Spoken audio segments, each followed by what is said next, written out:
What's going on, everyone? Harris Room Scene here for Chat Sports. The NBA trade deadline is only days away, and we have some big breaking news for you guys in the Lakers' hunt for Anthony Davis. But before we get to it, we want you guys to subscribe to our new Lakers YouTube channel. We're going to have news, rumors, all the trades you guys could ever want and hope for. They will all be on our new Lakers channel, so go ahead and subscribe, or go to chatsports.com/Lakers. Hit that little red subscribe button for the best Lakers content you will find anywhere on the internet. And we cannot have a better debut episode than the new update we have on Anthony Davis, and it's that the Lakers have pulled out of trade talks with the New Orleans Pelicans for Anthony Davis. Now, you might be asking yourselves, why, Harris? With 2 days from the NBA trade deadline, did the Lakers stop talking to the Pelicans? Well, it's because the Lakers believe they've already offered their best deal to the Pelicans and will not give in to the outrageous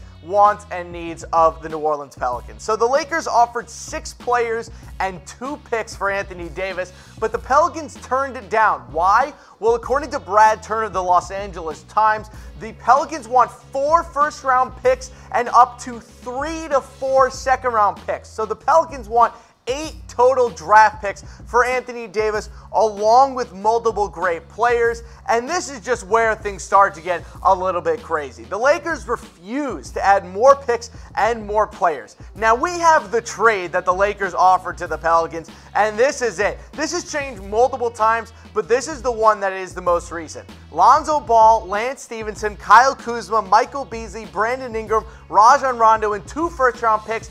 And the Lakers were taking the bad contract of Solomon Hill. And there's also a rumor that came out that they offered the Pelicans either Rajon Rondo or Josh Hart. So the Lakers offered every single good young player that they have on their team for Anthony Davis, plus 2 first-round picks, and the Pelicans told them to go eat dirt. That is a wild scenario for the New Orleans Pelicans. Now, there are a lot of different things that play into this. Obviously, the Pelicans and Lakers are going to talk again. It's Tuesday. The trade deadline is on Thursday. So there's going to be a lot more updates. This isn't the last time that Magic Johnson and Dell Demps are going to discuss this trade. But whether or not the Lakers actually end up with Anthony Davis remains to be seen. And if we can bring up that trade one more time, I just want you guys to look at this trade and understand why the Pelicans said no to in the first place. We'll get to the Celtics in just a second. We'll get to why the Celtics are kind of blowing this up as well. Look at the players on your screen that the Lakers are offering for Anthony Davis, who, by the way, is a multiple-time NBA All-Star and multiple-time All-NBA player, and possibly one of the 5 best players in basketball. The players they are offering are Lonzo Ball and Brandon Ingram, 2 players coming into this season with massive expectations who haven't really hit them. Lance Stevenson and Michael Beasley, 2 random NBA rotation guys. Kyle Kuzma is probably the best player of the bunch, but even he is 23 years old, and it isn't really clear how much better he can get. And then Rajon Rondo, who the Pelicans already offered a contract this offseason and spurned them to go to the Lakers. So it's not exactly like the Lakers are offering the Pelicans some all-star package of players. So I want to know from you guys, will the Lakers trade for Anthony Davis either at the deadline or in the summer? I say no. I think the Pelicans simply don't want to trade him to the Lakers. If they trade him to the Celtics and they can get a nice package back and then he goes to LA anyway in free agency, that's not the Pelicans' problem.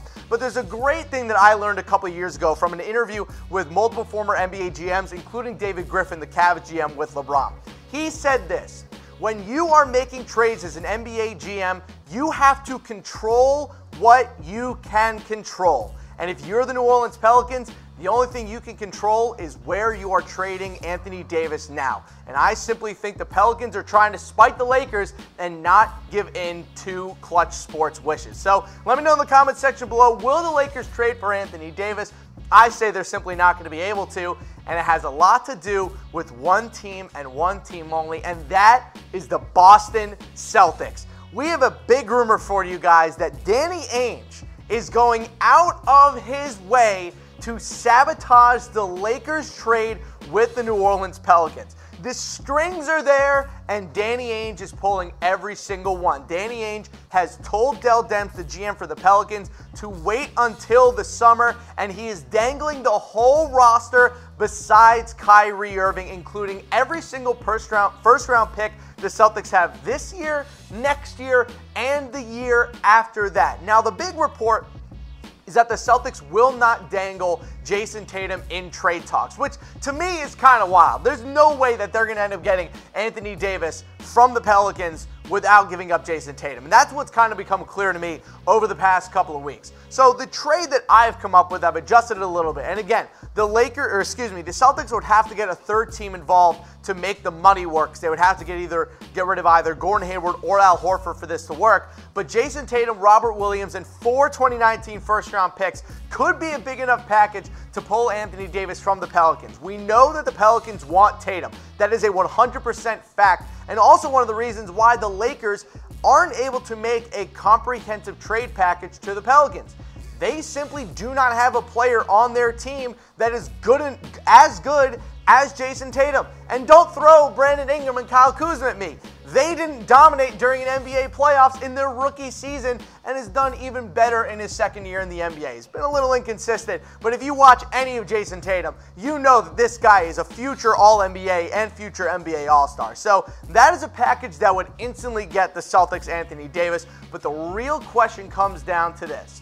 Will the Pelicans wait until the summer to deal Anthony Davis, or will they just get rid of their problem at the trade deadline? That remains to be seen, but as of right now, Danny Ainge causing a lot of problems for the Lakers and pulling the strings behind the scenes to make sure the Lakers don't get their guy. If you guys are looking for the best Lakers YouTube channel anywhere on the internet, there's only one place to go, and that's chatsports.com/Lakers. Subscribe to our new Lakers YouTube channel. We'll have news, rumors, trade possibilities, draft questions as well. We'll do live mailbags along the way as well. Go subscribe for a great Lakers community and also a great Lakers channel. Yours truly taking you guys through everything in the new LeBron James era. Let's go to our next rumor. Let's talk about Lonzo Ball. Now, I wish I didn't have to talk about Lonzo Ball, mostly because he's not having that great of a season, and he's already one of the most overanalyzed prospects in NBA history.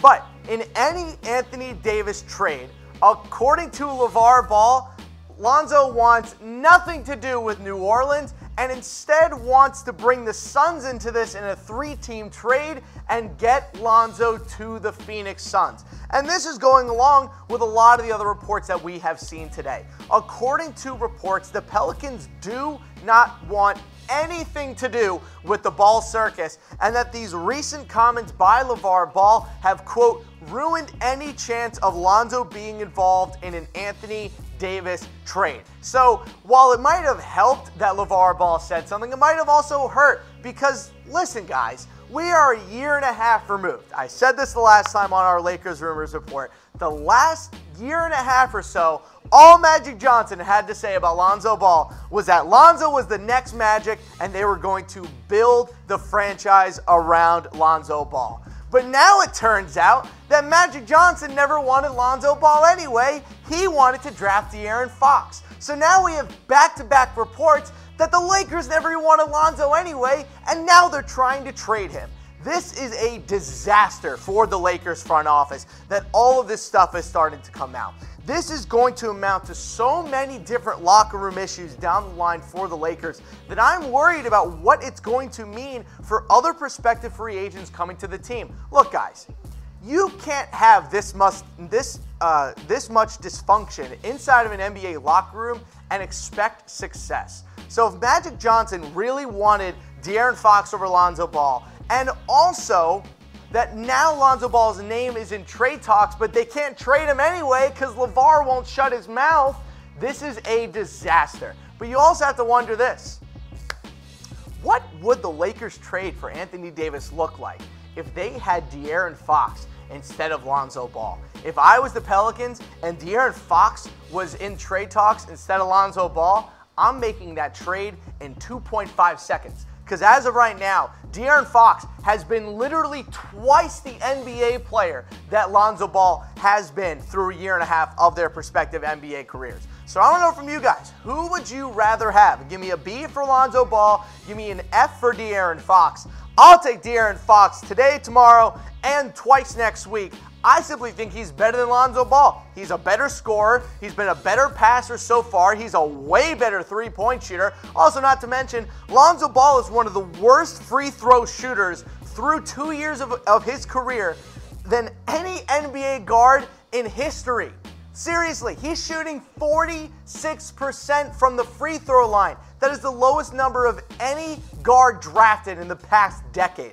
That is an awful number, and they might have to move on from Lonzo Ball just so this guy can get his career back on track. With the injuries and the lack of shooting prowess, I wonder if the Lakers are really regretting taking Lonzo Ball at number 2 over De'Aaron Fox, who also, mind you, dominated Lonzo Ball when they played against each other in college. If you guys want to dominate this year in the NBA, there's only one place to do it, and that's with BetDSI. Head to chatsports.com/bet. Use that promo code NBA120 for an 120% deposit bonus, and we have an even better offer for you guys. If you guys deposit with Bitcoin, you will be given a 150% deposit bonus. Yes, ladies and gentlemen. And also, if you guys need some help, don't forget you can DM us at ChatSports on Twitter if you guys need a little bit of help depositing with Bitcoin. But again, use that promo code NBA120 for a clean 120% deposit bonus. I made a ton of money on the Super Bowl this year using my money with BetDSI, and you guys can make a ton more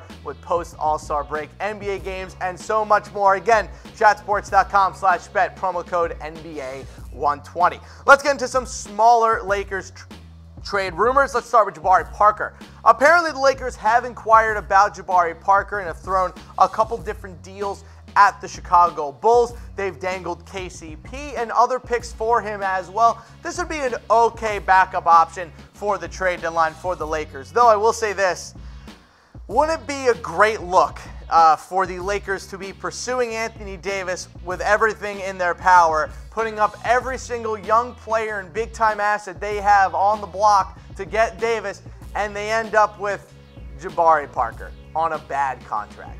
That would be very, very, very bad. Worst case scenario kind of stuff for the Los Angeles Lakers. However, we know that LA wants to make a move. We know that they need some more players on this team that can actually propel them to a playoff run. Jabari Parker may be able to help, give them a little more offense off the bench down low. Will be a good second rotation player next to Zubac and Josh Hart on that second unit. So we'll see if the Lakers can make a move for Jabari Parker, but there's just one problem.